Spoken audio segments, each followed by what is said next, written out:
2026년 3월 11일 오후 1시 15분 인천공항 제1터미널 활주로 파리행 AF267편 항공기가 이륙을 위해 엔진 출력을 높이던 그 순간이었습니다.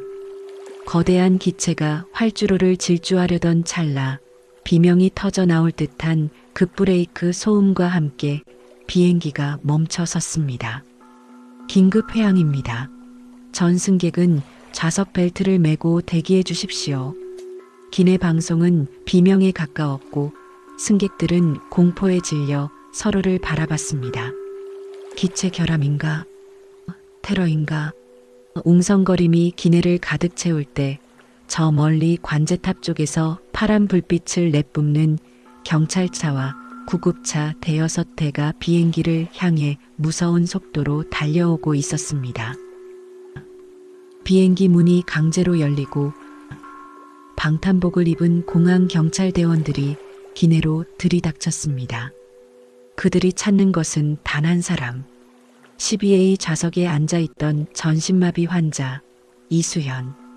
바로 저였습니다. 제 옆자리에서 사르르 종이 한 장이 바닥으로 떨어졌습니다. 남편 진우의 손에서 미끄러진 그것은 파리행 티켓이 아니었습니다. 스위스 조력 사망 기관 승인서. 수연아, 제발 내 말 좀 들어봐. 남편의 절규가 기내를 뒤흔들었습니다. 그는 경찰에 제 아내를 막아달라고, 제 아내가 죽으러 간다고 신고한 장본인이었습니다. 승객들의 원망 섞인 시선과 경찰의 거친 숨소리, 그리고 죽음의 문턱에서 강제로 끌어내려진 저의 소리 없는 비명. 비행기는 멈췄습니다. 제 죽음을 향한 비행도 거기서 끝난 줄 알았습니다. 하지만 그때 저는 몰랐습니다.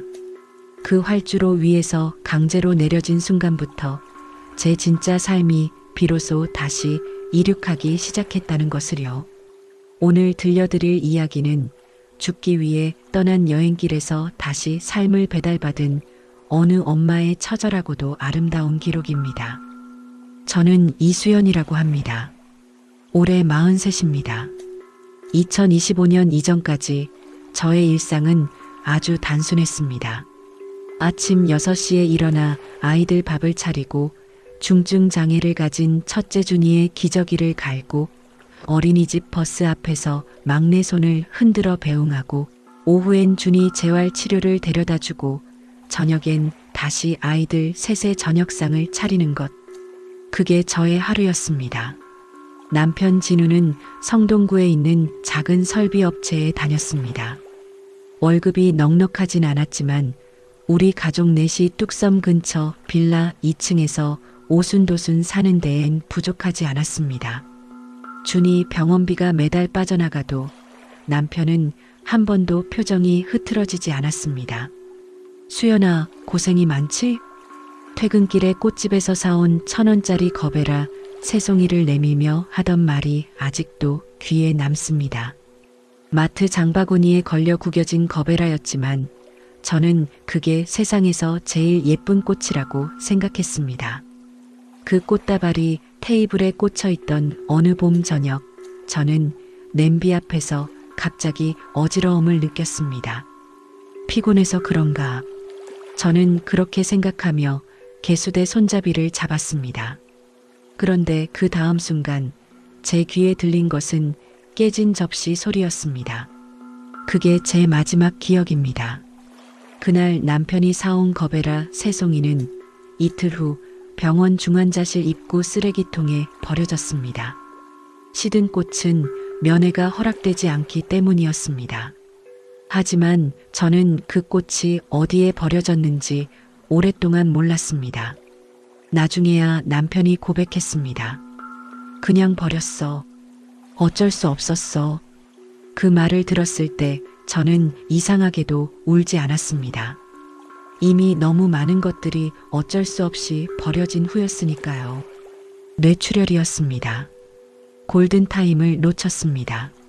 아이들이 엄마가 부엌에서 쓰러진 걸 발견했을 때 준이는 표현을 할 수 없었고 둘째 민준이는 겨우 8살이었습니다.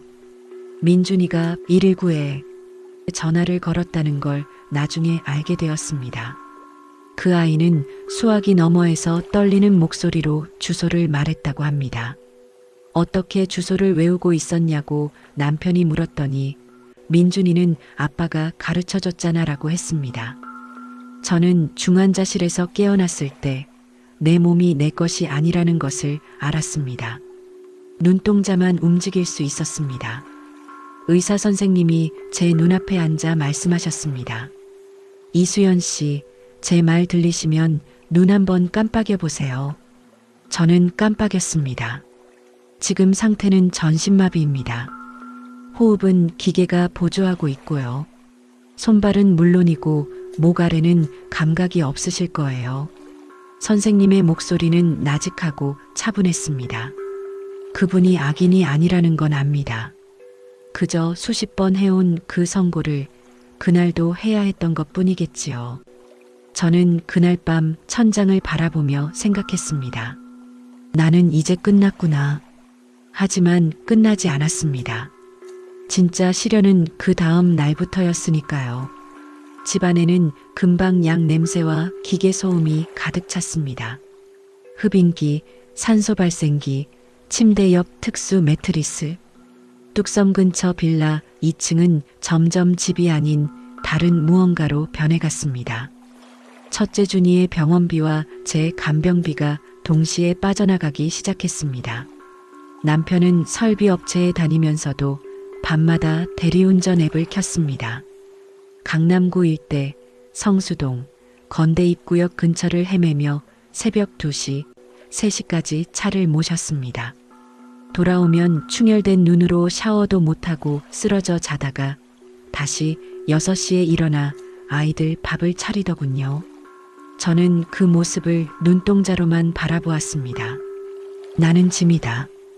그 생각이 한번 들기 시작하자 다시는 멈출 수가 없었습니다. 진우는 왜 그렇게까지 했을까요? 그건 제가 나중에야 알게 된 일입니다. 그가 결혼 전 교통사고로 6개월간 입원했을 때 당시 여자친구에게 버려진 적이 있었다는 것. 그래서 그는 맹세했답니다. 내가 아프면 내 곁에 있어줄 사람과 결혼하겠다고. 그리고 제가 그 사람이었다고. 그러니까 지금 그는 단순히 남편으로서 의무를 다하는 게 아니었습니다. 그것은 그의 오래된 빚이었습니다. 복지사 선생님은 참 친절한 분이었습니다. 서울시 장애인 가족지원센터에서 나오셨는데 우리 집 사정을 꼼꼼히 살피시고는 국가보조금을 신청해 보자고 하셨습니다. 서류를 다 챙겨서 냈습니다.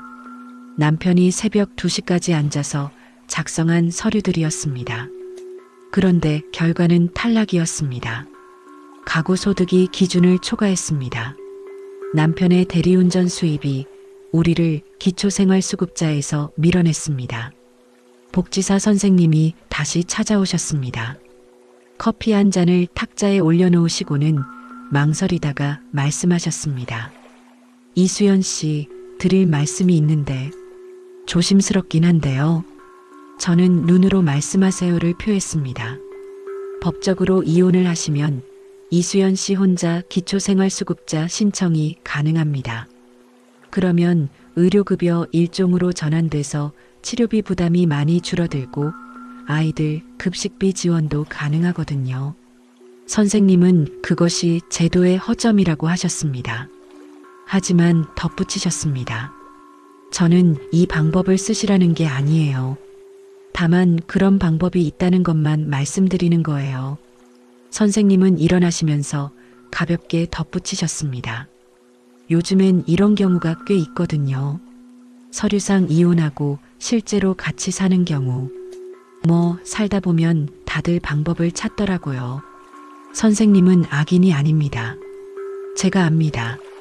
그분은 그저 무수히 많은 가정에서 그 방법을 쓰는 것을 보아왔고 우리에게도 그 현실적인 정보를 전달한 것뿐입니다. 마치 날씨 이야기를 하듯이 자연스럽게. 하지만 저는 그날 밤 내내 잠들지 못했습니다.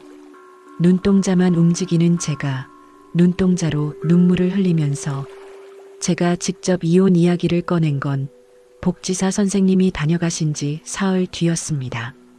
특수안구 마우스를 이용해 태블릿을 조작하는 방법을 남편이 가르쳐 준 적이 있었습니다. 글자를 하나씩 선택하면 문장이 완성되는 프로그램이었습니다. 저는 그 프로그램으로 남편에게 처음으로 이혼이라는 단어를 전했습니다. 자, 진우는 화면을 보다가 한동안 아무 말도 하지 않았습니다. 그러더니 갑자기 무릎을 꿇고 제 손을 양손으로 감쌌습니다. 감각은 없었지만 그 무게는 느껴졌습니다. 무슨 소리야? 절대 안 해. 목소리가 갈라졌습니다. 나 혼자 이 집 지킬 수 있어. 더 열심히 하면 되잖아. 야간 알바 하나 더 하면 되잖아. 저는 그 말을 들으며 마음속으로 생각했습니다. 당신이 더 열심히 한다고 해서 내 병이 낫냐고. 더 열심히 한다고 해서 준이가 갑자기 건강해지냐고. 하지만 저는 그 말을 입 밖으로 꺼낼 수가 없었습니다. 아니, 입이 있었다 해도 꺼내지 않았을 것입니다. 대신 저는 밥을 끊었습니다. 먹기를 거부했습니다. 간병인 아주머니가 미음을 가져오면 눈을 꼭 감아버렸습니다. 강제 삽관은 할 수 없다고 의사가 말했습니다. 환자 의사가 명확하기 때문에 남편은 사흘을 버텼습니다. 나흘째 되는 날 그가 무너졌습니다. 알았어. 알았다고. 서류는 내가 낼게. 근데 수연아, 이건 서류뿐이야. 알지? 그의 눈이 빨갛게 부어 있었습니다. 저는 눈을 한번 깜빡였습니다. 알라.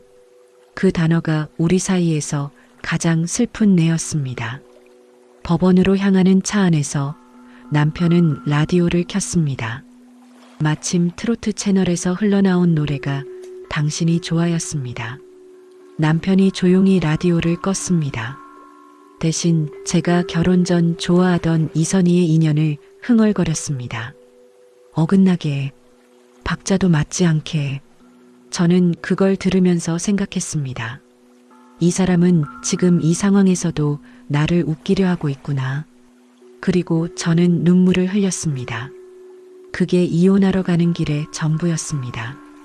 라디오와 어긋난 노래와 제 눈물과 서울가정법원 서초 청사 앞 구급차에서 내린 저는 전동 휠체어에 앉아 그 건물을 올려다보았습니다. 봄 햇살이 유리벽에 반사되어 눈이 부셨습니다. 생전 처음 와보는 곳이었습니다. 조명숙 판사님은 50대 초반쯤으로 보이는 분이었습니다. 안경 너머로 우리 부부를 조용히 내려다보시다가 서류를 검토하시고 천천히 물으셨습니다.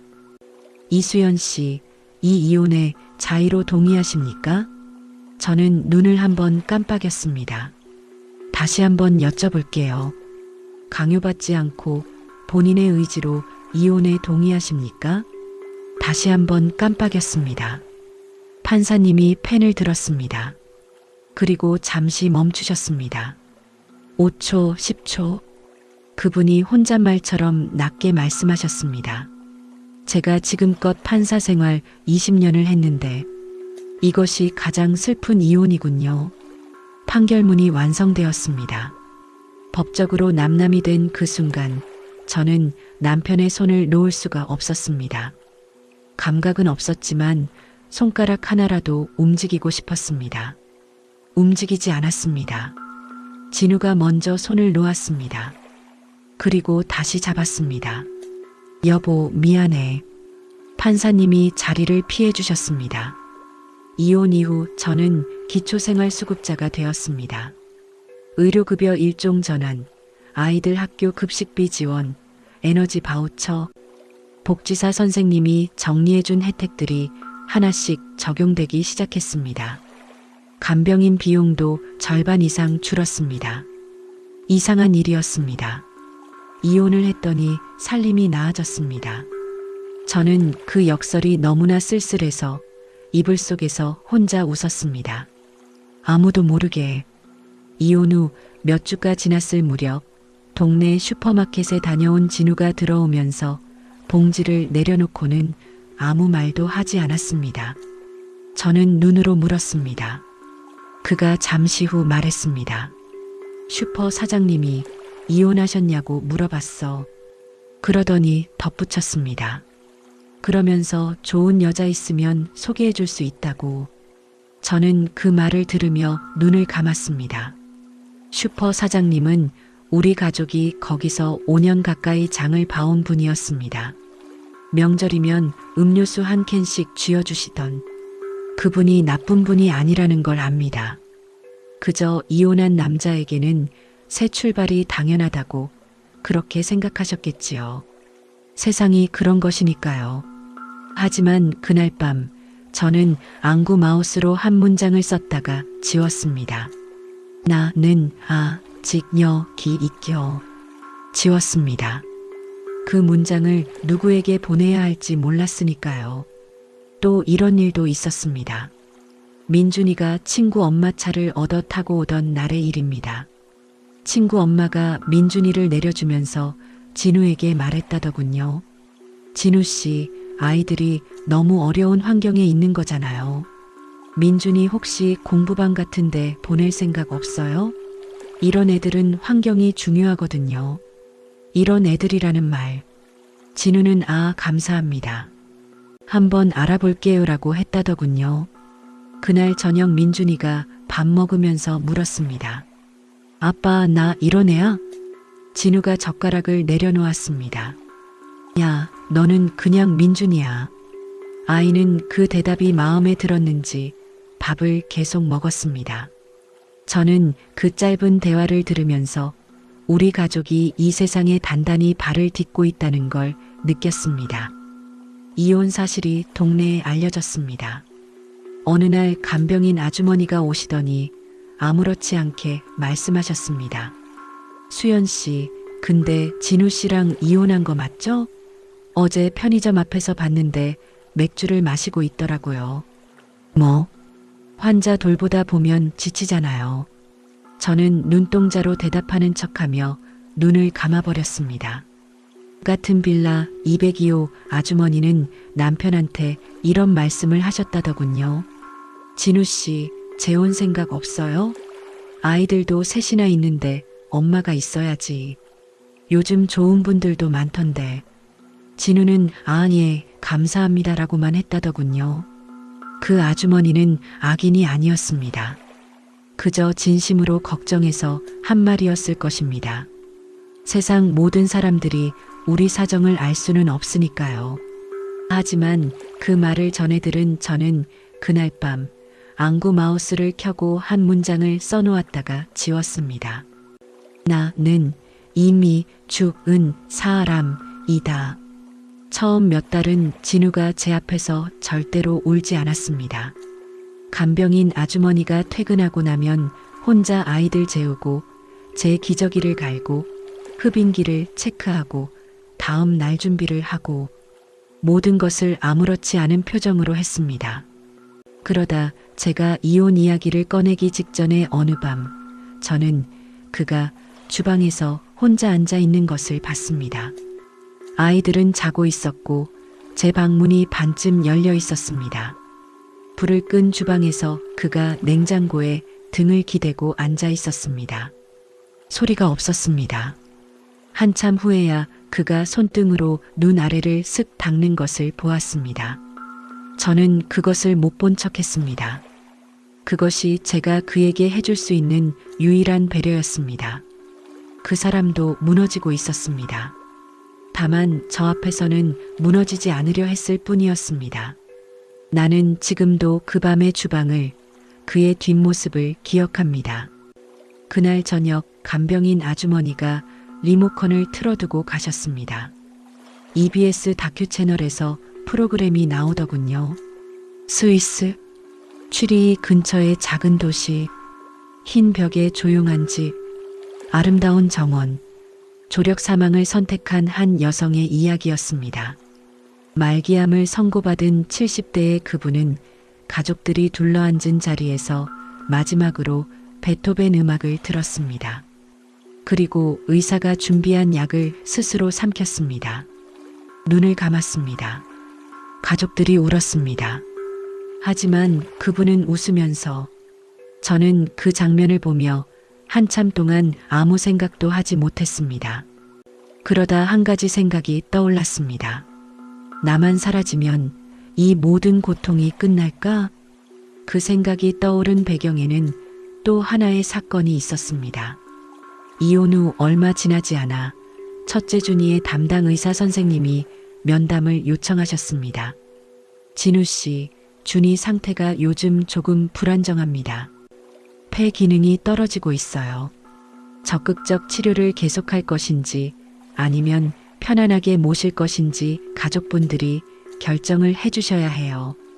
진우가 저를 보았습니다. 저는 눈을 감았습니다. 그 자리에서 대답을 할 수가 없었습니다. 집으로 돌아온 밤, 저는 천장을 보았습니다. 준이의 호흡을 계속 유지할 것인지 아니면 자연스럽게 놓아줄 것인지 그 결정을 엄마인 제가 해야 한다는 것이 몸 하나 움직이지 못하는 엄마가 결국 진우가 다음날 병원에 전화를 했습니다. 최선을 다해주세요. 판단은 선생님이 해주세요. 그게 우리가 할 수 있는 가장 솔직한 대답이었습니다. 그 생각은 씨앗처럼 자랐습니다.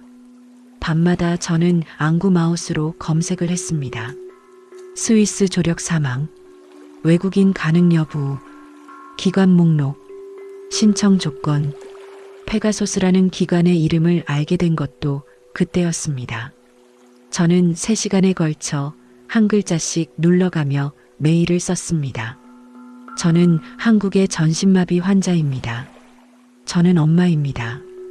아이들에게 가난 대신 자유를 주고 싶습니다. 저의 죽음이 그 방법이라면 저는 두렵지 않습니다. 그 메일을 보내고 저는 눈을 감았습니다.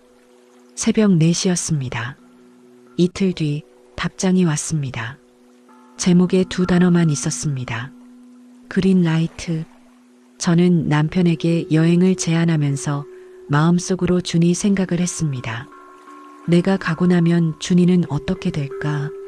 그때까지만 해도 저는 준이가 먼저 갈 거라는 생각은 단 한 번도 하지 못했습니다. 아이들은 엄마보다 오래 살아야 한다고 철석같이 믿고 있었습니다. 그것이 저의 가장 큰 착각이었습니다. 여보, 우리 파리 가본 적 없잖아.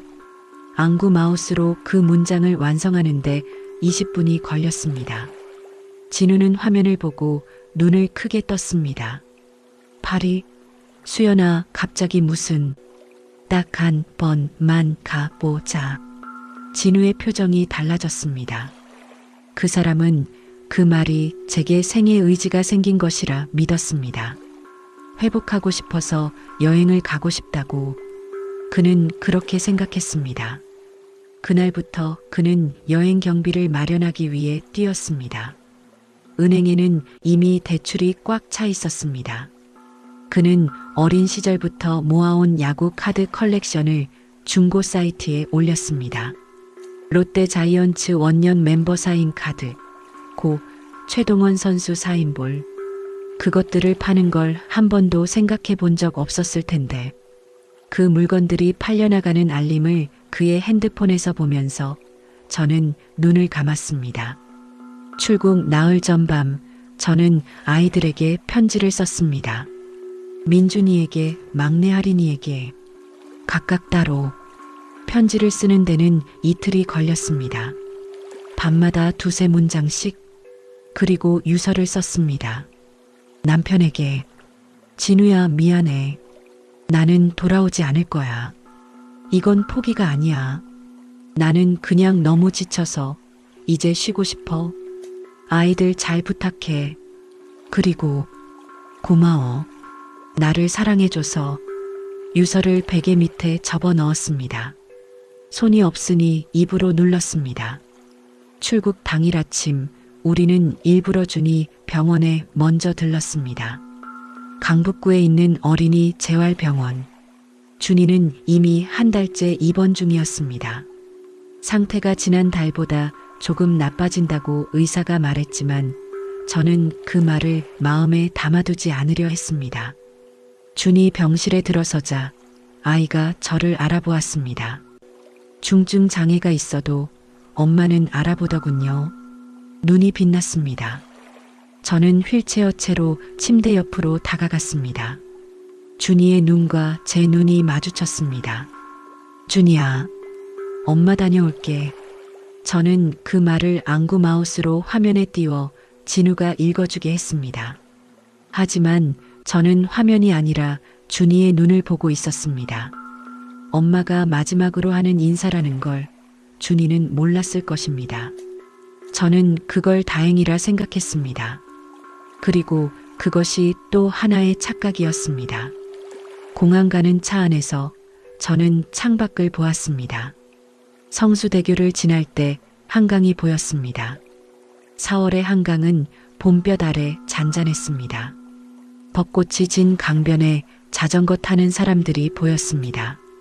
트레이닝복 입은 할머니, 핑크 바람막이의 젊은 여자, 강아지를 데리고 걷는 아저씨. 아무도 몰랐습니다. 이 차 안에 오늘 죽으러 가는 사람이 타고 있다는 것을. 그냥 평범한 봄날의 강변이었습니다.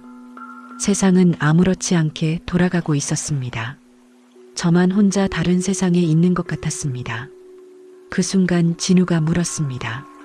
수연아, 파리에서 뭐 먹고 싶어? 저는 대답하지 않았습니다. 눈을 돌려 다시 창밖을 보았습니다. 강은 그냥 흘렀습니다. 인천공항 제1터미널은 늘 사람이 많습니다. 우리가 체크인 카운터에 도착했을 때 직원이 친절하게 장애인 통로로 안내해 주었습니다. 짐을 보내고 여권을 꺼냈습니다.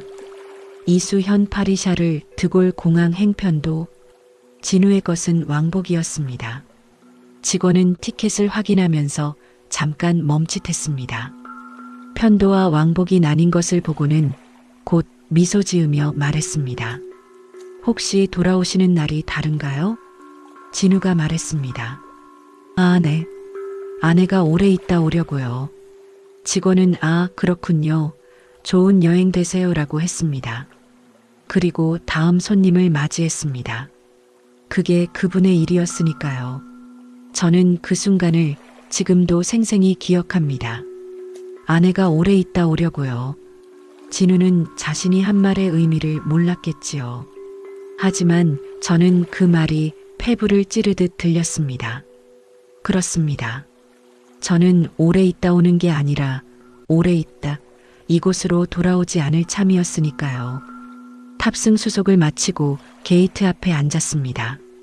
진우가 커피를 사러 잠깐 자리를 비웠습니다. 저는 눈을 감고 있었습니다. 준이 생각을 했습니다. 민준이가 언젠가 눈물을 훔치며 엄마 나 장학금 받으면 좋겠어라고 했던 말을 떠올렸습니다. 막내 할인이가 아침마다 제 휠체어에 걸터 앉아 엄마 꼭 안아줘라고 졸랐던 것도. 저는 그 기억들을 마음속에 꾹 눌러 담고 있었습니다. 그때 핸드폰이 울렸습니다. 모르는 번호였습니다. 진우가 돌아와서 받았습니다. 여보세요? 저는 그의 얼굴을 보았습니다. 그가 서서히 하얗게 변해가는 것을. 준이가 방금 세상을 떠났대. 핸드폰이 그의 손에서 미끄러졌습니다. 공항 바닥에 떨어지는 소리가 났습니다. 그리고 그가 그 자리에 무너졌습니다. 저는 눈을 감았습니다. 아들, 나의 준이, 엄마 다녀올게 라고 했는데 가슴이 갈라지는 것 같았습니다. 감각이 없는 몸인데 가슴이 왜 이렇게 아픈지 그것이 이해가 되지 않았습니다. 준이의 부고를 들은 직후 진우는 손을 떨면서 가방을 뒤졌습니다. 물티슈를 찾으려 했다고 합니다. 그런데 손에 닿은 것이 다른 것이었습니다. 제 여권 사이에 끼어 있던 봉투. 무거운 봉투였습니다. 그는 그것이 무엇인지 알지 못한 채 꺼냈습니다. 봉투 앞면에 세 글자가 써 있었습니다. 진우에게. 저의 안구 마우스 글씨체로. 그 순간 그의 손이 멈췄습니다. 진우는 봉투를 뜯었습니다. 미안해. 나는 돌아오지 않을 거야. 첫 줄만 읽었습니다. 그것으로 충분했습니다. 그는 탑승구로 뛰어갔습니다. 이미 우리는 기내에 착석한 상태였습니다. 진우가 승무원을 붙잡았습니다. 비행기 세워주세요. 제 아내가 죽으러 가요. 제발이요. 항공사 승무원분은 처음엔 당황하셨습니다. 하지만 진우의 표정을 보고 이내 기장에게 연락했습니다. 이미 기체는 활주로로 이동하고 있었습니다. 기내 방송이 울렸습니다. 긴급 환자 발생으로 터미널로 회항합니다. 승객들이 술렁였습니다. 옆 좌석의 중년 남성이 혀를 찼습니다. 아이고, 비즈니스 있는데 이거 어떡하냐. 뒤에서 누군가 말했습니다. 어휴, 환자가 무슨 비행기를 타. 한 사람 때문에 다 같이 피해본다니까. 아무도 악인이 아니었습니다. 자신의 일정이 틀어진 사람들이었습니다. 저는 그분들의 불편함이 제 탓이라는 걸 알았습니다. 그래서 더 얼굴을 들 수가 없었습니다. 경찰과 구급대가 기내로 진입했습니다. 제 가방에서 스위스행 기차표와 조력 사망 승인서가 나왔습니다. 젊은 경찰관이 무릎을 굽히고 제 눈높이에서 말했습니다. 선생님, 생명은 소중합니다. 지금 상황이 아무리 힘드셔도. 저는 안구 마우스로 천천히 반박했습니다. 네, 고, 통, 이, 소, 중, 합, 니, 까, 네, 숨, 소, 리, 가, 소, 중, 합, 니, 까. 경찰관이 한동안 말을 잇지 못했습니다. 그분이 나쁜 사람이 아니라는 걸 압니다. 그저 매뉴얼에 적힌 대로 말했을 뿐이겠지요. 하지만 그 순간 저는 그 대답이 듣기 싫었습니다. 너무 싫었습니다. 결국 우리는 강제로 하차했습니다. 공항 조사실 의자에 앉아 진우와 저는 마주 보았습니다. 진우가 말했습니다. 내가 신고했어. 내가 당신 보낼 수 없어서. 저는 눈을 돌렸습니다. 대답하지 않았습니다. 첫째 아이 준이의 장례는 조용했습니다. 의정부에 있는 어린이 병원 장례식장에서 이틀 동안 치렀습니다. 영정 사진 속 준이는 웃고 있었습니다. 재활 치료받던 날 찍은 사진이었습니다. 고사리 같은 손을 들고 물리치료사 선생님께 하이파이브를 하려는 표정.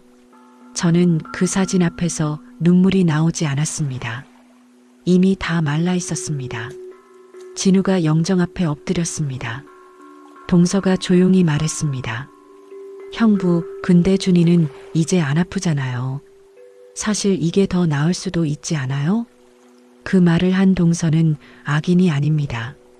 준이가 얼마나 많이 아팠는지를 곁에서 봐왔던 사람입니다. 진심으로 위로하려 했겠지요. 세상 사람들이 다 그런 방식으로 위로를 합니다. 더 이상 안 아프잖아요. 이제 편해졌잖아요. 그게 상처가 된다는 걸 아마 몰랐을 것입니다. 진우는 아무 대답도 하지 않았습니다.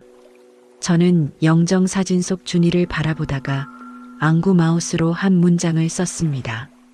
아들 도가는데 왜 나만 살려둔 거야. 진우는 그 화면을 보고 오랫동안 입을 다물었습니다. 장례가 끝나고 집으로 돌아온 첫날 밤, 진우는 준이 방 앞에서 한참을 서 있었습니다. 들어가지 못하더군요.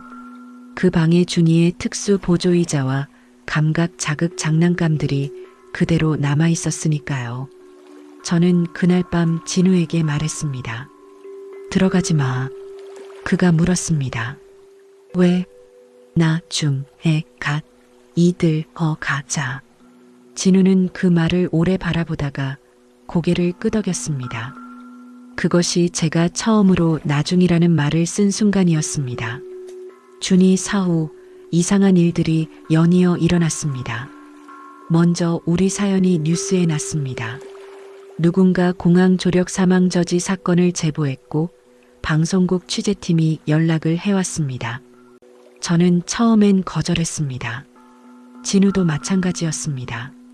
하지만 조력 존엄사법 국회 청원이 시작되었고 우리 사연이 그 청원의 계기가 되었다는 말을 들었을 때 저는 잠깐 멈췄습니다. 내가 죽으려 했던 것이 이렇게 쓰일 수도 있구나. 그리고 예상치 못한 일이 하나 더 생겼습니다. 조명숙 판사님이 직접 병실로 찾아오셨습니다. 꽤 오랜 거리를 오셨을 텐데 아무 연락도 없이 오셨습니다. 오래된 수첩 하나를 들고 이수연 씨, 오래 생각하다 왔어요. 실례가 될까봐 망설였는데 그날 이후 계속 이분이 생각이 나서. 판사님은 수첩을 펼치셨습니다. 예전에 돌아가신 제 어머니가 쓰신 일기예요. 어머니도 오랫동안 편찮으셨거든요. 거기에 이런 문장이 있어서요. 판사님이 읽어주셨습니다. 내 영혼을 애통해하지 마세요. 나는 이미 충분히 살았고 충분히 사랑했으니까 내가 여기 있는 동안 당신이 울어줬으면 해요. 내가 없어진 다음엔 웃어줘요. 저는 그 말을 들으면서 눈을 깜빡였습니다. 한 번, 두 번, 세 번 멈추지 못했습니다. 존엄사 서류를 찢어달라고 눈짓한 날. 스위스 기관의 승인서는 아직 제 가방 안에 있었습니다. 경찰이 잠깐 압수했다가 돌려주었는데 진우가 그걸 그냥 두고 있었습니다. 아마 어떻게 해야 할지 몰랐겠지요. 어느 날 저는 진우를 불렀습니다. 눈으로, 그리고 안구 마우스로 썼습니다. 서류 찢어줘. 진우는 잠시 제 눈을 보았습니다. 그리고 물었습니다. 진짜야? 응. 그가 서류 봉투를 꺼냈습니다. 한 장씩 찢었습니다. 스위스행 기차표도 승인서도 작게, 더 작게. 그 종이 조각들이 쓰레기통에 들어갔습니다. 저는 그걸 바라보면서 아무 생각도 하지 않았습니다. 홀가분하지도 슬프지도 않았습니다. 그냥 그것이 지금 당장 할 수 있는 일이었습니다. 그날은 둘째 민준이가 학교에서 돌아온 날이었습니다. 아이는 가방을 풀지도 않고 제 방으로 들어왔습니다. 손에 종이 한 장을 들고 엄마, 나 장학금 받았어. 성적 우수 장학금 증서였습니다. 교장 선생님 도장이 찍혀 있었습니다. 그러니까 엄마, 가지마. 아이는 그 말 하나를 하고 싶어서 뛰어온 것이었습니다. 저는 그 아이 얼굴을 바라보았습니다. 8살의 작은 얼굴, 119에 전화하던 그 아이, 주소를 외우고 있던 그 아이. 저는 처음으로 안구 마우스 없이 눈으로 무언가를 전하려 했습니다. 눈이 너무 많이 깜빡여서 민준이가 웃으며 말했습니다. 엄마, 왜 눈을 그렇게 깜빡여? 눈에 뭐 들어갔어? 저는 그 순간 처음으로 웃고 싶다는 생각을 했습니다. 입이 움직이진 않았지만 속으로. 장학금 소식을 들은 다음 날 구청에서 연락이 왔습니다. 수급자 자격 재심사 통보였습니다. 인터넷에 우리 사연이 알려지면서 누군가 이 가정은 실제 이혼이 아니다라고 신고했다는 것이었습니다. 신고자는 같은 동네 주민이었다고 합니다. 아기가 있었을까요? 저는 그렇게 생각하지 않습니다. 누군가는 그것이 부정수급이라고 생각했겠지요. 제도를 지키려 한 것이니까요. 하지만 그 신고가 우리 가족에게 어떤 영향을 미쳤는지는 아마 그분은 모를 것입니다. 수급자 재심사 통보를 받은 날 밤, 진우는 구청 담당자와 통화를 했습니다. 저 이혼 서류 다 있어요. 법원 판결문도요. 같이 살고 있는 건 맞는데 그건. 담당자는 조용히 말했습니다. 주소지가 같으면 사실혼으로 볼 수 있습니다. 다시 검토해봐야 할 것 같아요. 그분도 악인이 아닙니다. 규정대로 일하는 공무원일 뿐입니다. 하지만 그날 밤 저는 다시 혼자였습니다. 벽을 바라보면서 생각했습니다. 이렇게까지 했는데, 이혼까지 했는데, 준이도 보냈는데, 서류도 찢었는데, 왜 이 나라는 나를 이렇게 조금씩 조여오는 걸까? 그때 진우가 들어왔습니다. 손에 따뜻한 물수건을 들고 매일 밤 욕창이 생기지 않도록 제 등을 닦아주는 시간이었습니다. 그는 아무 말도 하지 않고 물수건으로 제 등을 천천히 닦기 시작했습니다. 그러더니 흥얼거리기 시작했습니다. 2년, 이선희의 2년. 공항 가는 차 안에서 박자도 못 맞추던 그 노래를 저는 눈물이 흘렀습니다. 그 즈음 시민들의 후원이 시작되었습니다. 처음엔 몇 분이 10만 원씩 보내오셨고 그게 언론을 통해 알려지면서 점점 늘었습니다. 어느 날은 경남 진주에서 할머니 한 분이 손편지와 함께 5만 원짜리 지폐 3장을 봉투에 넣어 보내주셨습니다. 나도 남편 먼저 보내고 혼자 살아요. 근데 살아있으니까 손녀 시집 가는 걸 봤어요. 조금만 더 살아봐요. 저는 그 편지를 읽고 간병인 아주머니한테 다시 읽어달라고 눈짓했습니다. 그리고 다시 또 3번째 읽을 때 진우가 들어와서 제 눈에 고인 것을 보았습니다. 그는 아무 말도 하지 않았습니다. 그냥 옆에 앉았습니다. 막내 할인이가 어린이집에서 만든 점토 물건을 가져온 날이었습니다. 엄마, 이게 뭐게? 고르지 못한 표면의 덩어리. 엄마예요. 눈이 2개고 입이 있고 머리카락도 있어요. 5살 아이가 만든 엄마였습니다. 아주 못생겼지만 저는 그것이 세상에서 제일 아름다운 조각품이라고 생각했습니다. 아이가 그것을 제 손 위에 올려놓았습니다. 감각은 없었지만 그 무게가 느껴지는 것 같았습니다. 아니, 실제로는 없었겠지요. 하지만 그날 이후 저는 마음으로 느끼는 것과 몸으로 느끼는 것이 완전히 다른 것이 아닐지도 모른다는 생각을 했습니다. 할인이가 씩 웃었습니다. 입꼬리가 올라갔습니다. 제 입꼬리가 조금. 남편이 그걸 보고 멈췄습니다. 수연아, 지금 웃었어? 저는 눈을 한번 깜빡였습니다. 응. 진우가 무릎을 꿇고 제 손을 잡았습니다. 살아있어줘서 고마워. 그가 그 말을 하는데 목이 잠겨서 다 나오지 않았습니다. 저는 그 말을 들으며 생각했습니다. 고마워. 라고 해줘서 고마운 사람이 저가 아니라 남편이었는데 그날 저녁 민준이가 라면을 끓였습니다. 어설프게 끓인 라면이었지만 아빠가 한 그릇 뚝딱 비웠습니다. 할인이는 젓가락질이 안 된다고 투정을 부리다가 결국 숟가락으로 떠먹었습니다. 저는 그 식탁 풍경을 바라보았습니다. 완벽하지 않지만 우리 가족이었습니다. 부족하지만 살아있었습니다. 그것으로 충분하다고 처음으로 그날 생각했습니다. 며칠 뒤 진우가 말했습니다.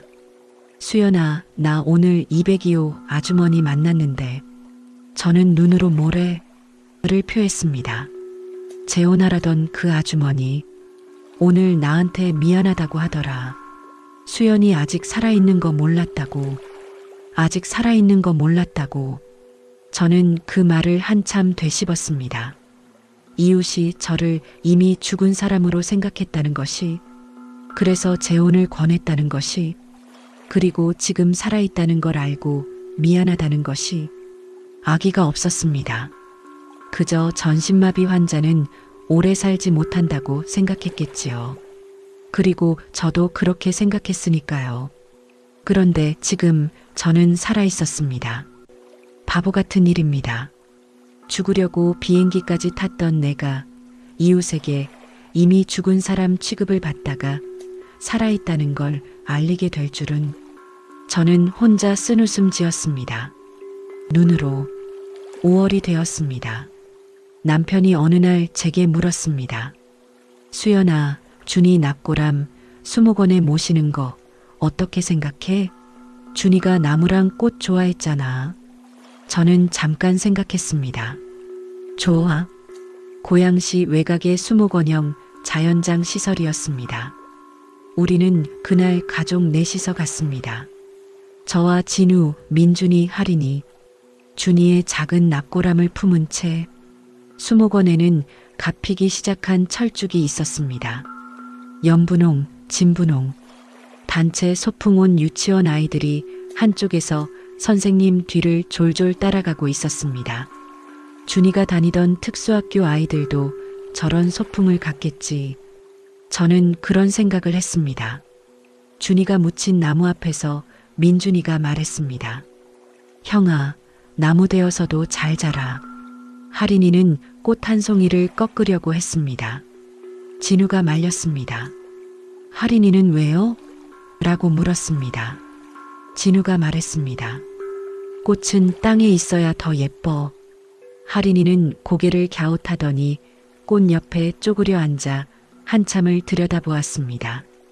저는 그 풍경을 바라보았습니다. 휠체어에 앉아 봄 햇살 아래 철쭉 속에 나는 살아있구나. 그 생각이 처음으로 무겁지 않게 왔습니다.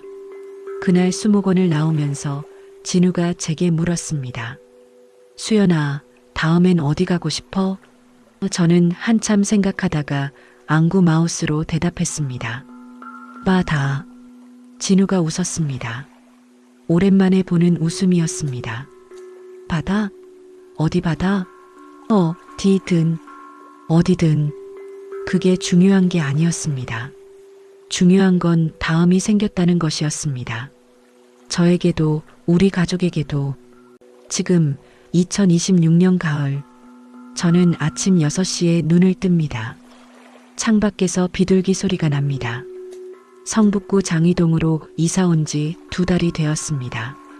전동 휠체어가 드나들 수 있는 구조로 개조된 작은 집입니다. 시민 후원금으로 일부 수리비를 마련했습니다. 진우는 이제 대리운전을 하지 않습니다.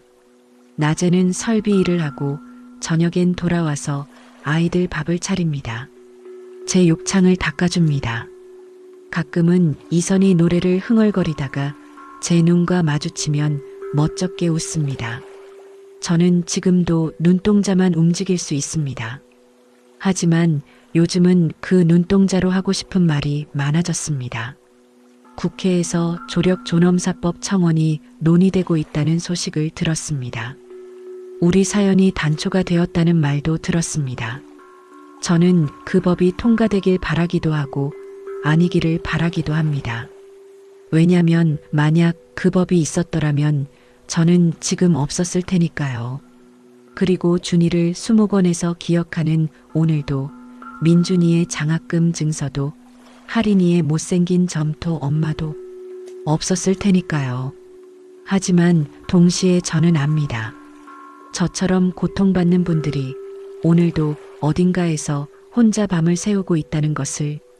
그 고통은 가짜가 아닙니다. 그날 저녁 진우가 제 휠체어를 밀고 베란다로 나왔습니다. 장위동 하늘. 고층 건물이 많지 않은 동네라 하늘이 넓었습니다. 서쪽으로 노을이 지고 있었습니다. 구름이 붉었습니다. 주황이었습니다. 금빛이었습니다. 멀리서 동네 슈퍼 앞을 지나는 아이들 목소리가 들렸습니다. 자전거 탄 아이 하나가 비켜비켜 하며 달려가는 소리. 어느 집에서 찌개 끓는 냄새가 바람에 실려왔습니다. 그 평범한 저녁 공기가 참을 수 없이 소중하게 느껴졌습니다. 수연아, 예쁘다. 저는 눈을 한번 깜빡였습니다. 응. 우리는 한동안 그냥 그렇게 있었습니다. 말이 없어도 괜찮았습니다. 민준이와 할인이가 방 안에서 웃으며 다투는 소리가 들려왔습니다. 진우가 고개를 돌려 방 쪽을 보다가 다시 노을 쪽을 보았습니다. 비행기는 멈췄지만 내 삶은 다시 이륙했습니다. 활주로가 어디인지는 아직 모릅니다. 목적지도 모릅니다.